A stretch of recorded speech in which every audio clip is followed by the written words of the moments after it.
By midday, the Serengeti was a furnace. The air was scorching hot, the acacia trees casting patches of useless shade. Under a scorching sun that distorted the air, Lucy, an exhausted mother leopard, and Keto, her 6-month-old cub, desperately searched for shade. Unfortunately, Lucy made a fatal mistake. A dark crevice in the granite hill promised shelter, but then squeezed her like a trap. Trapped by the shoulder, she wheezed and clawed at the rock, while Keto could do nothing but whimper softly, completely helpless under the scorching sun. From miles away, a strange sound tore through the wind. An engine. The two rangers, Jack Carter and Amina Smith, turned off the engine and stepped into the dust and fear-filled silence. In that moment, they faced a devastating truth. There was no pulling the leopard out. A sharp rock was cutting into her neck. With rope, chisel, and a whistling saw, each slash threatened to draw blood. Every minute the noose the rock had created tightened. Will they free Lucy before the tranquilizer wears off? Stick around to witness a life-or-death rescue, and the quiet, profound moment that left veteran Ranger Jack speechless after 30 years in the field. A scorching summer afternoon was laying siege to the Serengeti grasslands. The heat was not merely a temperature. It was a physical, oppressive weight, a visible shimmer that distorted the air above the endless plains of yellow grass. The dry wind offered no relief, sweeping hot and dusty through the skeletal, barren branches of old acacia trees. In this unforgiving furnace, a female leopard and her young cub trudged in a desperate search for shade from the blazing, relentless sun. The mother, Lucy, was a magnificent creature, her coat a masterpiece of golden rosettes, her body a coiled spring of muscle and predatory grace. But the heat was an apex predator she could not fight, an enemy that sapped her strength and parched her throat. Beside her, her 6-month-old cub, Keto, stumbled, his youthful energy completely wilted. His small, spotted legs trembled, and his panting was fast and shallow. He was too young to understand the mortal danger of the midday sun, but his body knew. Lucy's sharp eyes scanned the landscape, bypassing the sparse, useless shade of the acacias. She was searching for something better, something permanent. Her gaze settled on a giant granite boulder, a massive kopje that erupted from the plains like the ancient knuckle of the world. These rocky outcrops were a leopard's fortress, a place to rest, to survey territory, and to escape the elements. Mistaking a narrow, dark crevice between two sections of the giant granite boulder for a safe resting place, the leopardess decided to crawl inside to avoid the oppressive heat. She nudged Keto to wait, her intention to secure the shelter first, but her assessment was tragically flawed. As she tried to crawl inside, her broad, powerful shoulders became stuck. She pushed forward, thinking she could force her way through, but the rock held her fast. She tried to move back, her claws scrabbling uselessly on the smooth, hot stone, but she was wedged tight, leaving her unable to move. Panic, a cold and terrifying sensation she had not felt since she was a cub herself, flooded her. Her desperate, raspy, sawing calls of distress echoed across the plains, a strange, guttural sound that mixed with the ceaseless whine of the wind and the hiss of sand. The frightened cub, Keto, immediately understood his mother's panic. He circled the rock, his paws patting nervously on the hot ground, whining softly, his wet, amber eyes filled with despair and exhaustion under the relentless sun. He tried to nudge her from behind, to push her, but his small body was useless against her trapped weight. It was at this moment of rising desperation that a new sound joined the symphony of the wind and the leopard's cries, the distant, familiar rumble of an engine. A green pickup from the Serengeti Ranger Station rumbled down the dirt road, kicking up a plume of red dust. Inside, the calm, broad-shouldered Jack Carter sat at the wheel, his eyes framed by a web of deep lines, scanning the horizon with a practiced, easy gaze. Beside him, The agile and sharp-eyed Amina Smith was updating their patrol log, her movements quick and precise. They were returning from a long, tiring, and mostly uneventful midday patrol, the heat in the cab of the old truck almost as unbearable as it was outside. Hearing the strange, intermittent sawing call, a sound that was both desperate and powerful, Jack slowed the truck. He and Amina exchanged a look. A leopard in distress in the middle of the day? It was highly unusual. He pulled off the track, and they pushed through the thorny, dry bushes on foot, moving with the quiet stealth of their profession. The sight before them froze them in place. The leopardess's head was wedged deep in the rock, her powerful hindquarters and tail exposed to the sun, twitching uselessly. And just beside her, the small cub, weak from heat and dehydration, stood close by, showing no aggression toward the approaching humans, only letting out sad, lost groans. The two rangers absorbed the scene in a single, professional glance. There was no time for shock. Amina, the kit, tranquilizer. 10 cubic centimeters of ketamine, Jack said, his voice calm and low, as if to not startle the cub. I'll check the rock. Acting quickly, Jack assessed the terrain, noting the instability of some of the smaller rocks and the narrowness of the crevice. He gave safety instructions, his hands gesturing, his voice a soothing murmur. Amina, already moving back to the truck, prepared an anesthetic dart with swift, practiced hands. She returned, her rifle held steady. The cub watched her, its head tilted, too exhausted and confused to flee. Amina aimed, her breath held, and fired. The dart struck the leopardess's shoulder with a soft thwack. The trapped animal let out a final muffled snarl, her body tensing, before her roars and struggles faded into a deep, drug-induced silence. The cub, startled by the sound, crept closer to its mother's still body, but remained calm as if on some primal level it understood this was not an attack, but a rescue. Okay, let's work fast.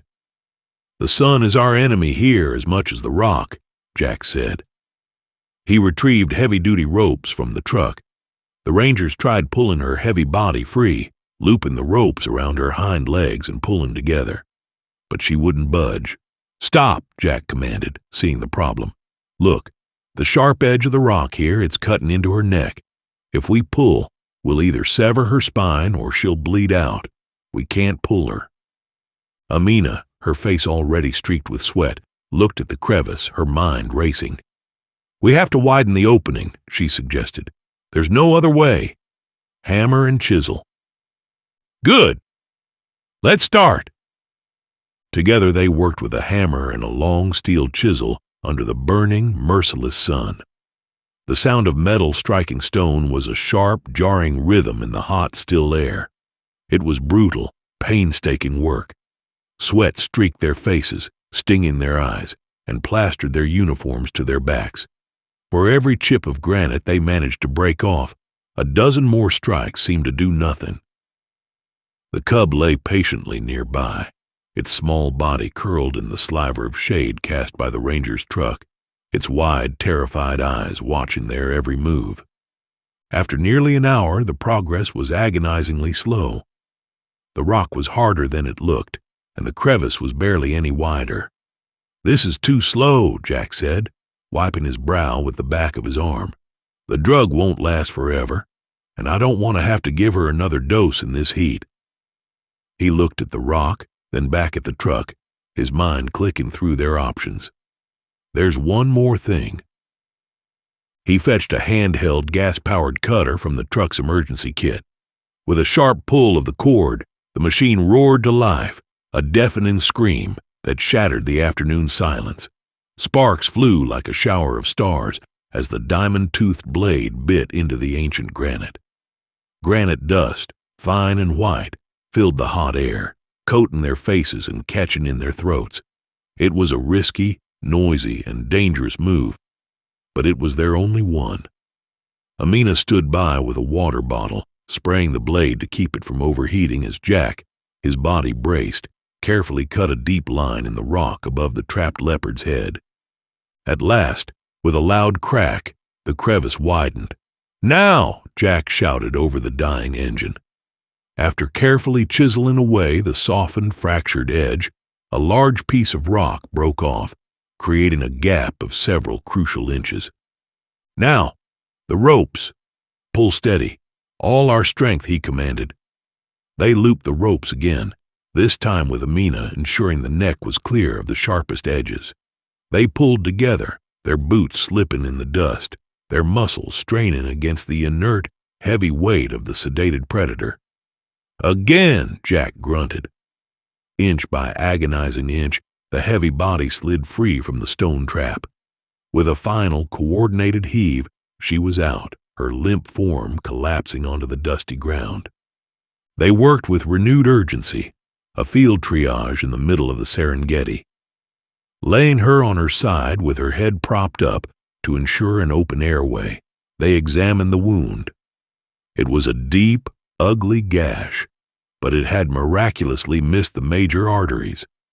They cleaned and bandaged the bleeding wound, their hands moving with practiced care, careful not to restrict her breathing. While Jack monitored the mother's vitals, Amina turned her attention to the cub. She gently offered it water from a bowl, which the cub lapped at gratefully, its small, rough tongue working fast. Then she offered it small pieces of beef jerky from their own rations to ease its stress and give it much-needed energy. Keto ate ravenously, his fear momentarily eclipsed by his hunger. Their work done, they retreated to the relative cool of their truck. From inside they waited, a long, silent vigil as the dynamics of the day began to change. The shadows of the acacia trees lengthened, stretching like dark fingers across the plains. The oppressive heat of the afternoon began to break, and the first chirps of evening insects started to rise from the grass. They waited for what felt like hours, speaking only in low whispers, their eyes fixed on the two spotted forms lying on the red earth. Finally, the leopardess stirred. Her eyelashes fluttered against her cheek. Her breathing, which had been shallow, began to deepen. Her tail gave a single, slow twitch. Amina, seeing the first signs of consciousness, quietly stepped out of the truck and moved a safe distance away, her voice soft and reassuring. "It's okay, Mama. You're safe. It's okay. Your baby is right here." Jack joined her, his hand near his tranquilizer rifle just in case, but his posture was relaxed. He checked the bandage from a distance with his binoculars and nodded in relief, whispering to Amina, "The bleeding has stopped. It looks good." The cub, hearing its mother's first conscious groan, scrambled to its feet. It pressed its cheek to its mother's neck, a deep, warm, rumbling purr vibrating in its small chest. When the leopardess finally opened her groggy eyes, the first thing she saw was her cub, safe.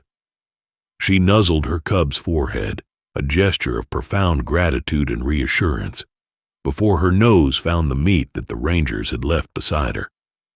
She began to eat, her body desperate to replenish its strength. As a high, thin layer of clouds drifted in, softening the last of the sun's glare, the rangers went about the final phase of their work. They recorded the details of the incident in their log, marked the precise GPS coordinates of the location, and prepared their reports for future monitoring of the leopardess and her cub. When the leopardess finally stood, her movements were difficult and stiff, but she was on her feet.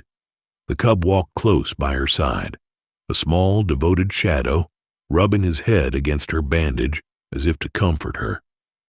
Together they moved as one, a single spotted entity, toward the cooler, shadier grass near a cluster of bushes.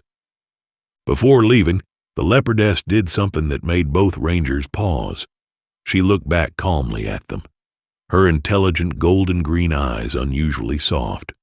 There was no fear or aggression in her gaze, only a deep, quiet acknowledgement. Then she touched her nose to her cub's forehead. and both mother and cub made soft, soothing sounds of reassurance.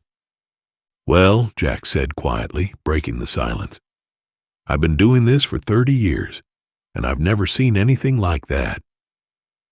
"She knew, Jack," Amina whispered, her camera raised, though she wasn't taking a picture. "She knew we were helping." Jack and Amina quietly retreated to their truck, leaving extra meat hidden nearby where scavengers wouldn't immediately find it.